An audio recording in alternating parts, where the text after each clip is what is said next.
मित्रांनो, मी तुम्हाला काय सांगू, तुम्ही एका पिझ्झाच्या किमतीमध्ये स्वतःचं घर वाचवू शकता. म्हणजे आपण आपल्या घराला एवढं मेहनतीने बनवतो, वेळेच्या वेळेला त्याची EMI भरतो आणि त्यानंतर प्रेमाने त्याला सजवतो.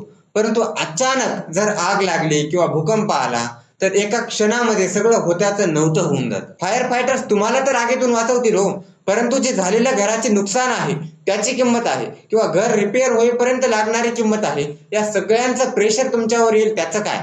म्हणून खूप महत्वाचं असतं घराचा कमीत कमी बेसिक इन्शुरन्स तरी घेणं. आणि याला खूप पैसे लागत नाहीत. समजा 1 करोड रुपयाचं घर आहे, 10 वर्षाचा जर इन्शुरन्स घ्यायचा असेल तर 1300 रुपये पर इयर एवढा खर्च येतो. मग तुमच्या घराला काहीही होऊ द्या, सगळा पैसा इन्शुरन्स कंपनी देते. इनफॅक्ट तुमच्या घरात चोरी जरी झाली असेल तरी तो देखील पैसा इन्शुरन्स कंपनी देत असते. आणि एवढं महत्वाचं आहे की आपले भारत सरकारचे जे इन्शुरन्स रेग्युलेटर्स आहेत त्यांनी एक स्टँडर्ड पॉलिसी तयार केलेली आहे आणि सगळे इन्शुरन्स कंपन्यांना ही पॉलिसी फॉलो करावी लागते.